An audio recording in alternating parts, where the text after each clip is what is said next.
आप सभी का इस वीडियो में स्वागत है। आज इस वीडियो में हम एक रेखाखंड को दिए हुए अनुपात में विभाजित करना सीखेंगे। यहां इस रेखाखंड AB को देखिए। क्या आप AB दो बराबर भागों में विभाजित कर सकते हैं? पिछली कक्षा में हमने किसी रेखाखंड के लंब समद्विभाजक यानी कि परपेंडिकुलर बाइसेक्टर की रचना करना सीखा था, जो इस रेखा को दो बराबर भागों AM व MB में विभाजित करता है। क्या आप बता सकते हैं कि बिंदु M रेखा AB को किस अनुपात में विभाजित करता है? बिल्कुल सही। चूंकि AM व MB बराबर हैं, इसलिए बिंदु M रेखा AB को 1:1 में विभाजित करता है। अब यदि हम रेखाखंड AB को 4 बराबर भागों में विभाजित करना चाहते हैं, तो हमें क्या करना होगा? शाबाश! हम लंब समद्विभाजक की सहायता से ऐसा कर सकते हैं।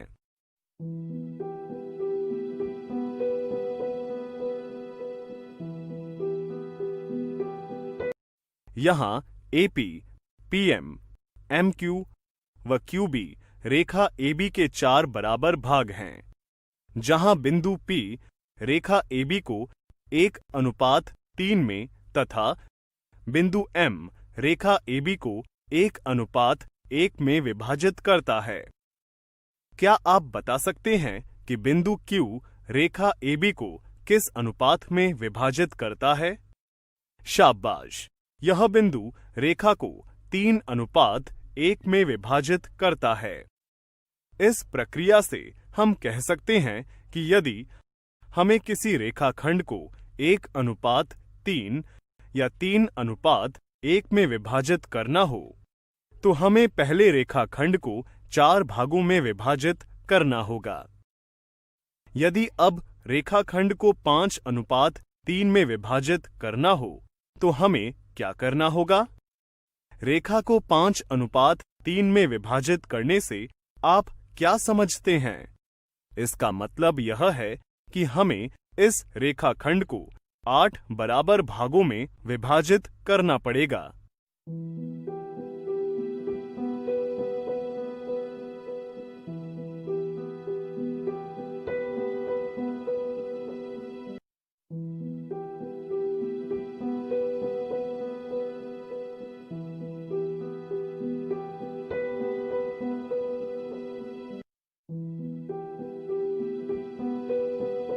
साथ ही हमें उस बिंदु की भी खोज करनी होगी जो रेखाखंड को 5:3 में विभाजित करेगा। ऐसा करना मुश्किल होगा और इस विधि में गलतियां होने की संभावना भी ज्यादा है। हमारे पास किसी रेखाखंड को दिए गए अनुपात में विभाजित करने की एक और सरल विधि है। आइए देखते हैं। इसके लिए एक बार फिर रेखाखंड AB को लेते हैं और इस रेखाखंड पर न्यून कोण यानी कि अक्यूट एंगल MAB बनाएं। अब किरण AM को 8 बराबर भागों में विभाजित करेंगे। क्या आप बता सकते हैं कि यहाँ 8 भाग क्यों किए गए हैं? क्योंकि हमें दिए गए रेखाखंड को जिस अनुपात माना M:n में विभाजित करना है, उसका अनुपातिक योग यानी कि सम ऑफ रेशियो हमें बताता है कि न्यून कोण बनाने वाली किरण को कितने बराबर भागों में विभाजित करना है। जैसे कि यहाँ रेखाखंड AB को 5:3 में विभाजित करना है, जिसका अनुपातिक योग 5 + 3 = 8 है। क्या आप बता सकते हैं हम यह बराबर भाग किस प्रकार करेंगे? इसके लिए हम प्रकार यानी कि कंपास का प्रयोग कर सकते हैं। आइए देखते हैं कैसे।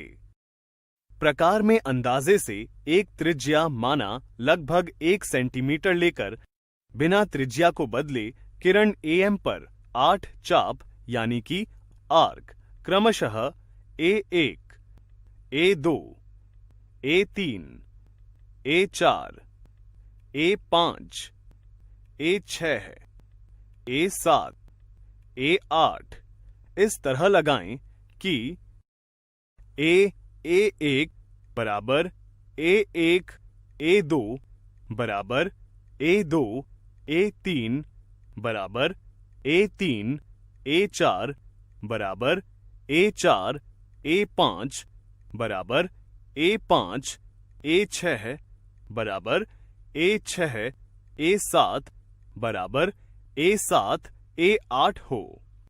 अब इस बिंदु A8 को बिंदु B से जोड़ते हैं, जिससे रेखा A8B मिलती है। क्योंकि हम रेखाखंड को 5:3 में विभाजित कर रहे हैं, इसलिए हम A से पांचवें बिंदु यानी कि A5 से रेखा A8B के समांतर एक रेखा खींचेंगे। समांतर रेखा खींचने के लिए बिंदु A8 से एक चाप तथा समान त्रिज्या का एक चाप बिंदु A5 से लगाएं। अब कोण AA8B का माप प्रकार में लेकर इस चाप पर एक और चाप खींचते हैं, जिससे हमें एक बिंदु माना X मिलता है।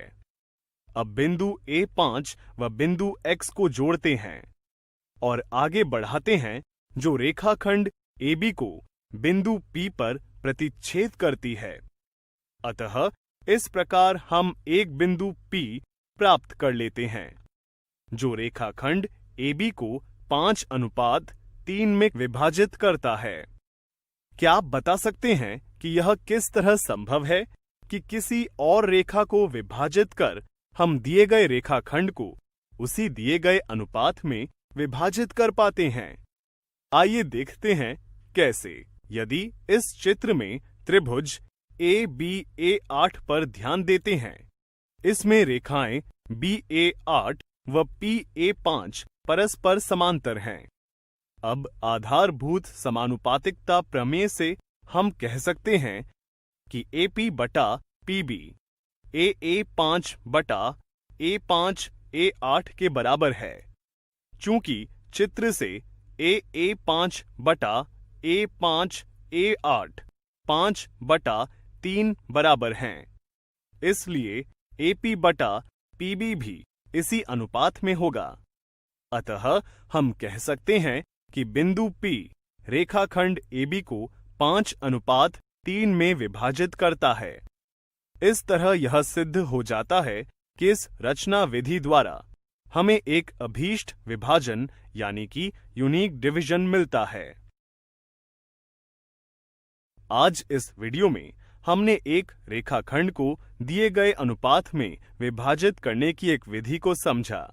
अगली वीडियो में हम इसकी एक और विधि का अध्ययन करेंगे।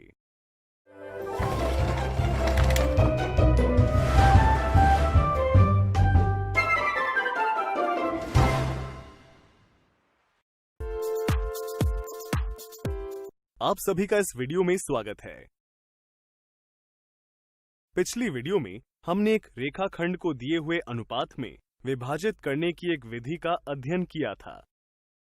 आज हम रेखाखंड को दिए गए अनुपात में विभाजित करने की एक और विधि को समझेंगे। आपको याद होगा कि पिछली वीडियो में हमने एक रेखाखंड को 5:3 में विभाजित किया था। आइए अब इस रेखाखंड को अन्य विधि द्वारा पुनः विभाजित करते हैं। हमें इस रेखाखंड AB को 5:3 में विभाजित करना है। इसके लिए सबसे पहले बिंदु A से न्यून कोण यानी कि अक्यूट एंगल बनाती हुई एक किरण AM खींचते हैं तथा किरण AM के समांतर एक किरण माना BN बिंदु B से खींचते हैं। आपको याद होगा कि हमने पिछली वीडियो में दो समांतर रेखाएं खींचना भी सीखा था। अब किरण AM पर 5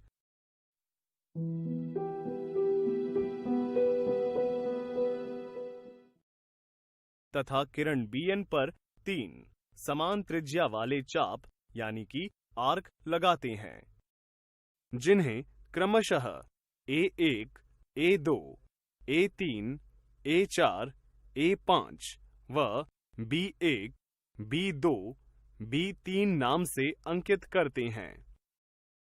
बिंदु A5 व B3 को मिलाते हैं, जिससे रेखा A5 B3 प्राप्त होती है, जो रेखाखंड AB को बिंदु P पर प्रतिच्छेद करती है। और बिंदु P वह अभीष्ट बिंदु है जो रेखाखंड AB को 5:3 में विभाजित करता है। क्या आप इस विधि की सत्यता की जांच कर सकते हैं? यदि त्रिभुज APA5 तथा त्रिभुज BPB3 में कोण A5 AP व कोण B3 BP बराबर हैं, तथा कोण APA5 व BP B3 बराबर हैं, अतः AA क्राइटेरिया से त्रिभुज APA5 तथा त्रिभुज BPB3 समरूप होंगे। और हम जानते हैं कि समरूप त्रिभुजों की संगत भुजाएं परस्पर समानुपाती होती हैं, जिससे हमें AP व PB का अनुपात 5:3 मिलता है। अतः हम कह सकते हैं कि बिंदु P रेखाखंड AB को 5:3 में विभाजित करता है। आज हमने एक रेखाखंड को किसी अनुपात में विभाजित करने की दूसरी विधि को समझा। उम्मीद है आपको दोनों विधियां अच्छे से समझ आ गई होंगी।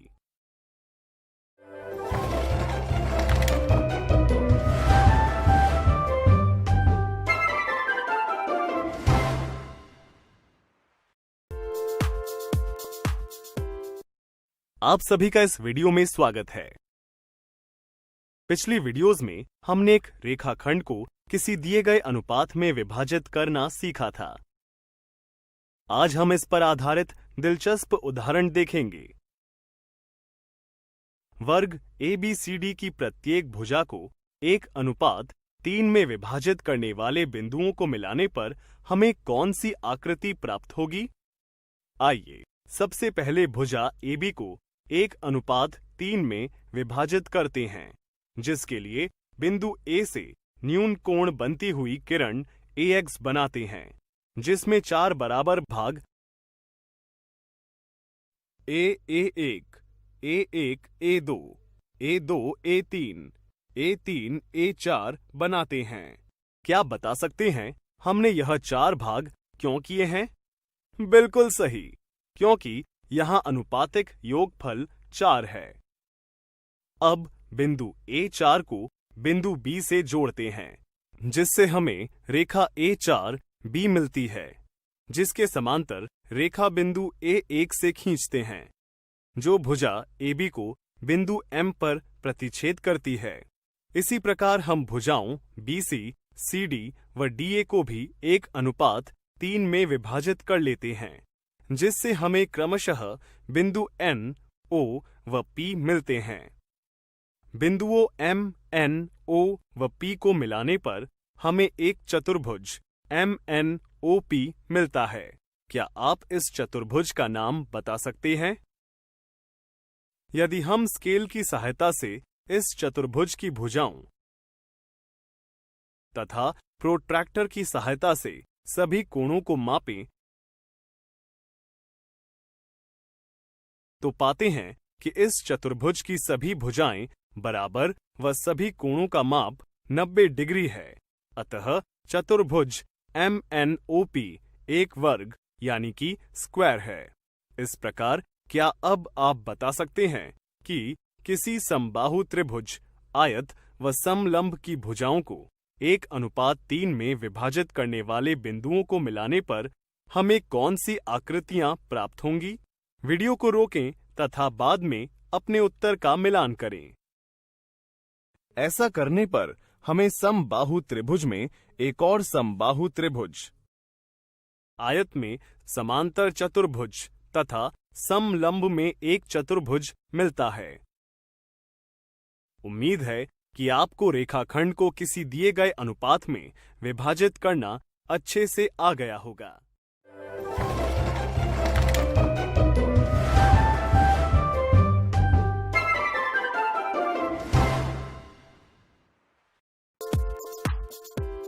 आप सभी का इस वीडियो में स्वागत है। पिछली वीडियोस में हमने स्केल गुणक यानी कि स्केल फैक्टर के अनुसार समरूप त्रिभुज की रचना करना सीखा। आज इस वीडियो में हम वृत्त के बाहर स्थित किसी बिंदु से वृत्त पर स्पर्श रेखा बनाना सीखेंगे। क्या आप बता सकते हैं यहाँ प्रत्येक स्थिति में बिंदु से वृत्त पर खींची जाने वाली स्पर्श रेखाओं की संख्या क्या होगी? कोशिश करने के लिए वीडियो को रोकें और फिर अपने उत्तर का मिलान करें। यहाँ इस स्थिति में बिंदु वृत्त के अंदर है और हमने पिछले पाठ में पढ़ा था कि वृत्त के अंदर स्थित बिंदु से वृत्त पर स्पर्श रेखा नहीं खींची जा सकती है। अतः यहाँ स्पर्श रेखा की संख्या 0 यानी कि 0 होगी। यहाँ बिंदु वृत्त पर स्थित है और हम जानते हैं कि वृत्त पर स्थित किसी बिंदु से वृत्त पर केवल और केवल एक ही स्पर्श रेखा खींची जा सकती है और वृत्त से बाहर स्थित बिंदु से केवल और केवल 2 स्पर्श रेखाएं खींची जा सकती है। आइए अब देखते हैं कि कैसे वृत्त के बाहर स्थित किसी बिंदु से वृत्त पर स्पर्श रेखाएं खींची जा सकती हैं। एक वृत्त जिसका केंद्र O है के बाहर स्थित बिंदु माना T से वृत्त पर स्पर्श रेखाएं खींचनी है। ऐसा करने के लिए सबसे पहले हम बिंदुओं O व T को मिलाते हैं, जिससे हमें रेखा OT मिलती है।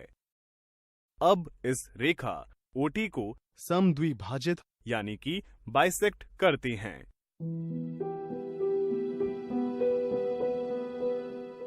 जिससे हमें रेखा OT का मध्य बिंदु M प्राप्त होता है, जो रेखा OT को 2 बराबर भागों OM व MT में विभाजित करता है। बिंदु M को केंद्र मान तथा OM अथवा MT को त्रिज्या लेकर एक वृत्त बनाते हैं, जो दिए गए वृत्त को बिंदुओं P व Q पर प्रतिच्छेद करता है। अब बिंदु T को बिंदुओं P व Q से मिलाइए, जिससे रेखाएं TP व TQ मिलती है, जो दिए गए वृत्त पर बिंदु T से 2 अभीष्ट स्पर्श रेखाएं हैं। अब सवाल यह आता है कि कैसे इस रचना से हमें यह स्पर्श रेखाएं मिल जाती हैं। आइए देखते हैं कैसे। बिंदु O को बिंदु P से मिलाते हैं, जिससे हमें रेखा OP मिलती है, जो वृत्त की त्रिज्या है। तो आप देख सकते हैं कि कोण TPO अर्धवृत्त यानी कि सेमी सर्कल में बना कोण है और हम जानते हैं कि अर्धवृत्त पर बना कोण समकोण होता है। अतः कोण TPO समकोण होगा। तो क्या अब हम कह सकते हैं कि TP OP पर लंब है? बिल्कुल सही, यह दोनों एक दूसरे पर लंब हैं। और जैसा कि हमने पिछले पाठ में सीखा था कि स्पर्श रेखा वृत्त की त्रिज्या पर लंब होती है, अतः हम कह सकते हैं कि TP वृत्त की स्पर्श रेखा होगी। तो क्या अब आप ऐसे कह सकते हैं कि TQ भी वृत्त की स्पर्श रेखा है? अभी की गई गतिविधि के अनुसार आप इस प्रश्न का उत्तर खुद ज्ञात कर सकते हैं। आज इस वीडियो में हमने वृत्त के बाहर स्थित बिंदु से वृत्त पर स्पर्श रेखा बनाना सीखा। अगली वीडियो में हम इस पर आधारित कुछ उदाहरण देखेंगे।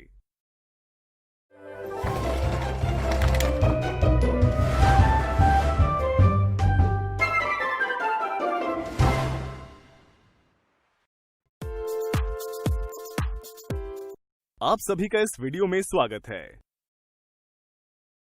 पिछली वीडियो में हमने वृत्त के बाहर स्थित बिंदु से वृत्त पर स्पर्श रेखाएं बनाना सीखा था। आज इस वीडियो में हम इस पर आधारित उदाहरण देखेंगे।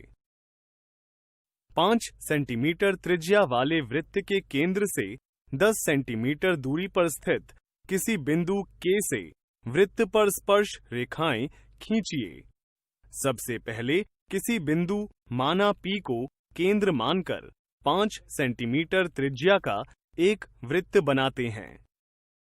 अब केंद्र से 10 सेंटीमीटर दूरी पर एक बिंदु K लेते हैं, जिससे रेखा PK मिलती है।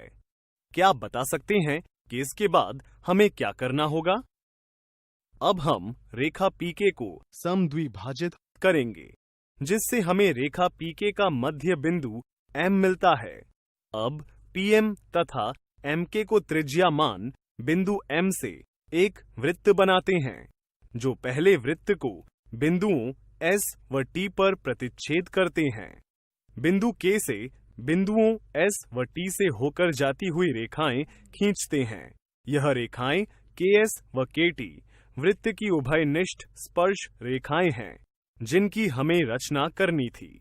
चलिए वृत्त की स्पर्श रेखाओं पर आधारित एक और उदाहरण देखते हैं।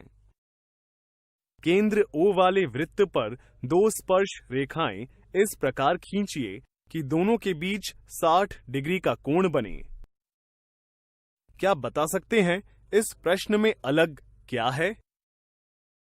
हर प्रश्न की तरह इस प्रश्न में भी हमें एक वृत्त और उसके केंद्र के बारे में पता है, परंतु इस प्रश्न में हमें बाह्य बिंदु व वृत्त के केंद्र के बीच की दूरी न बताकर स्पर्श रेखाओं के बीच बनने वाले कोण के बारे में बताया गया है।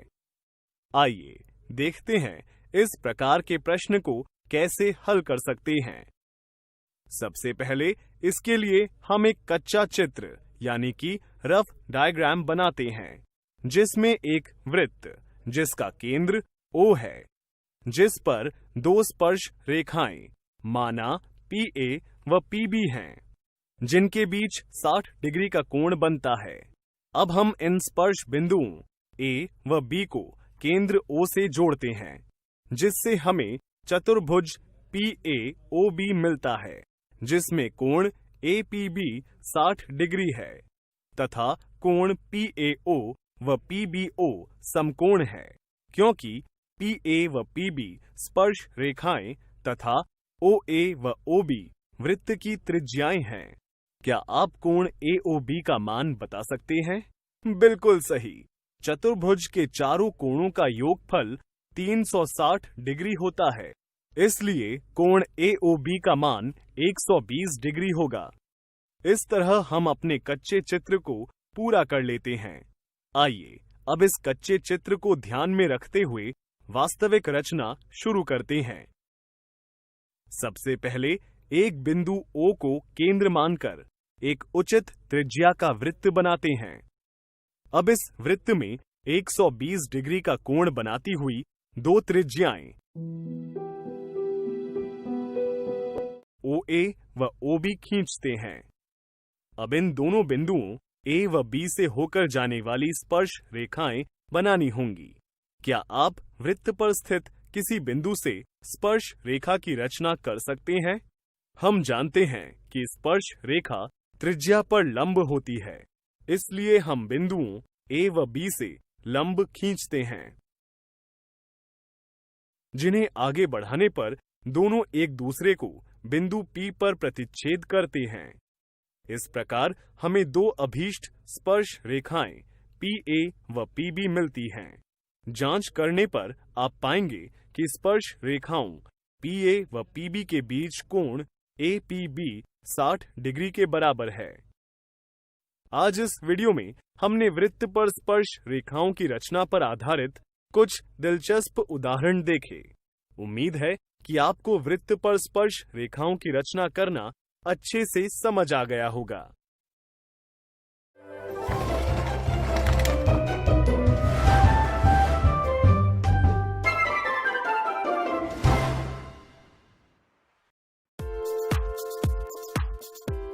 आप सभी का इस वीडियो में स्वागत है। पिछली वीडियो में हमने दिए गए एक रेखाखंड को स्केल गुणक विधि द्वारा विभाजित करना सीखा था। आज हम इसके आधार पर एक दिए गए स्केल गुणक यानी कि स्केल फैक्टर के अनुसार दिए गए त्रिभुज के समरूप एक त्रिभुज बनाना सीखेंगे।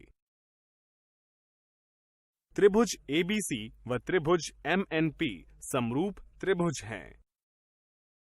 आइए इन दो त्रिभुजों के बीच स्केल गुणक ज्ञात करते हैं। आप देख सकते हैं कि दोनों त्रिभुजों की संगत भुजाएं 3:5 में हैं। समरूप त्रिभुजों की संगत भुजाओं के बीच इस अनुपात को ही स्केल गुणक यानी कि स्केल फैक्टर कहते हैं। अब क्या आप त्रिभुजों PQR व XYZ के बीच स्केल गुणक का पता लगा सकते हैं? शाबाश! यहां स्केल गुणक 5/4 है। अब यदि हम कहें कि किन्हीं दो समरूप त्रिभुजों के बीच स्केल गुणक m/n है, तो ऐसे में दो स्थितियां सामने आती हैं। पहली, जब m n से छोटा है, और दूसरी जहां m n से बड़ा है। आज हम पहली स्थिति में एक समरूप त्रिभुज की रचना करना सीखेंगे। माना एक दिए गए त्रिभुज ABC के समरूप एक त्रिभुज की रचना करनी है, जिसकी भुजाएं दिए गए त्रिभुज की 4/7 हैं, यानी कि स्केल गुणक 4/7 हैं। सबसे पहले हम त्रिभुज आधार यानी कि BC से शीर्ष A के विपरीत न्यून कोण बनती हुई एक किरण BX बनाते हैं। अब स्केल गुणक में बड़ी संख्या को देखते हैं, जो यहां पर 7 है। इसलिए हम किरण BX पर एक समान त्रिज्या के साथ चाप B1, B2, B3, B4, B5, B6 तथा B7 इस प्रकार लगाते हैं कि B1 बराबर B1 B2 बराबर B2 B3 बराबर B3 B4 बराबर B4 B5 बराबर B5 B6 बराबर B6 B7 हैं। इसके बाद बिंदु B7 को बिंदु C से जोड़ते हैं। अब हम स्केल गुणक की छोटी संख्या को देखते हैं, जो यहां 4 है। इसलिए बिंदु B4 से रेखा C B7 के समांतर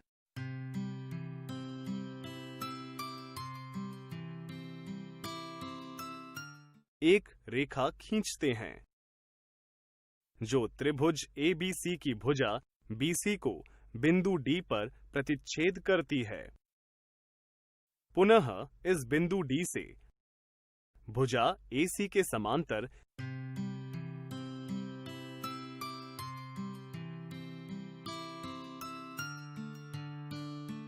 एक रेखा खींचते हैं, जो भुजा AB को बिंदु E पर प्रतिच्छेद करती है, जिससे हमें अभीष्ट त्रिभुज EBD मिलता है, जिसकी भुजाएं दिए गए त्रिभुज ABC की संगत भुजाओं की 4/7 गुणा है। अब हर बार की तरह फिर से देखते हैं कि कैसे इस रचना से हमें अभीष्ट त्रिभुज BDE मिलता है। हम यहां देख सकते हैं कि भुजा BC का विभाजन किसी रेखाखंड की तरह हुआ है। जैसा कि हमने अपनी पिछली वीडियो में देखा था,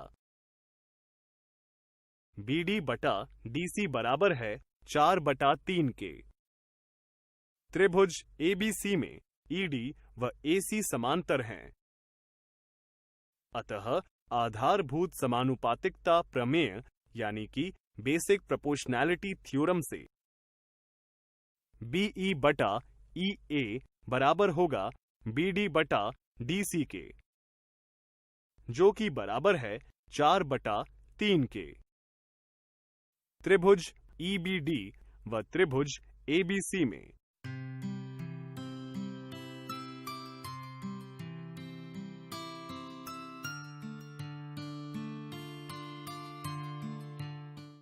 हमें BD/BC 4/7 मिलता है। इसी प्रकार हम BE/BA का मान ज्ञात कर सकते हैं।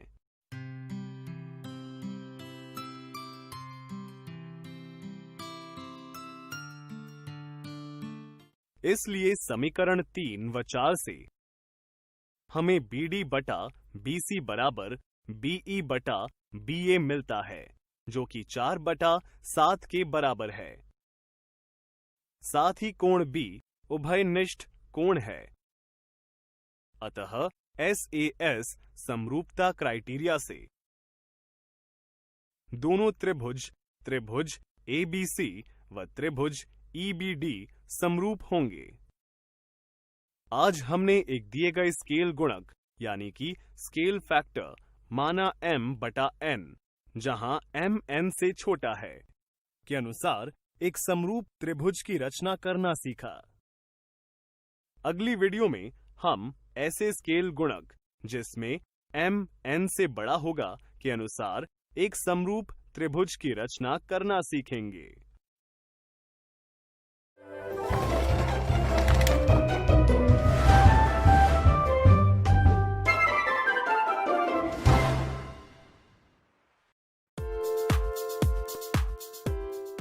आप सभी का इस वीडियो में स्वागत है।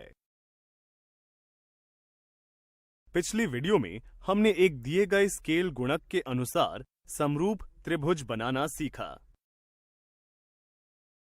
आज हम ऐसे स्केल गुणक जिसमें m n से बड़ा होगा के अनुसार एक समरूप त्रिभुज की रचना करना सीखेंगे। आइए एक उदाहरण की मदद से इसे समझने की कोशिश करते हैं। माना एक दिए गए त्रिभुज ABC के समरूप एक त्रिभुज की रचना करनी है, जिसकी भुजाएं दिए गए त्रिभुज की 7 बटा 4 हैं, यानी कि स्केल गुणक 7 बटा 4 हैं। सबसे पहले हम त्रिभुज आधार यानी कि BC से शीर्ष A के विपरीत न्यून कोण बनती हुई एक किरण BX बनाते हैं। अब स्केल गुणक में बड़ी संख्या को देखते हैं, जो यहाँ पर 7 है। इसलिए हम किरण BX पर एक समान त्रिज्या के साथ चाप B1, B2, B3, B4, B5, B6 तथा B7 इस प्रकार लगाते हैं कि B1 बराबर B1 B2 बराबर B2 B3 बराबर B3 B4 बराबर B4 B5 बराबर B5 B6 बराबर B6 B7 हैं। अब हम स्केल गुणक की छोटी संख्या को देखते हैं, जो यहाँ 4 है। इसलिए बिंदु B4 को बिंदु C से जोड़ते हैं। बिंदु B7 से रेखा CB4 के समांतर एक रेखा खींचते हैं।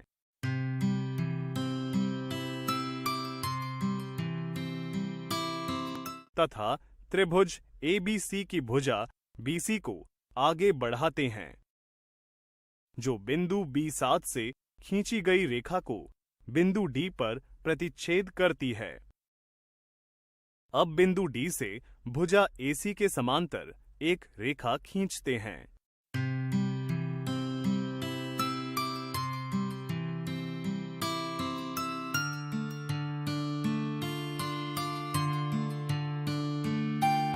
जो भुजा BA को आगे बढ़ाने पर बिंदु E पर प्रतिच्छेद करती है, जिससे हमें अभीष्ट त्रिभुज EBD मिलता है, जिसकी भुजाएं दिए गए त्रिभुज ABC की संगत भुजाओं की 7 बटा 4 गुणा है। इस अभीष्ट त्रिभुज की सत्यता की जांच आप स्वयं त्रिभुजों की समरूपता की मदद से कर सकते हैं। इस वीडियो में हमने ऐसे स्केल गुणक m अनुपात n, जिसमें m n से बड़ा है, के अनुसार एक समरूप त्रिभुज की रचना करना सीखा। उम्मीद है कि आपको स्केल गुणक के अनुसार किसी दिए गए त्रिभुज के समरूप त्रिभुज रचना करना अच्छे से समझ आ गया होगा।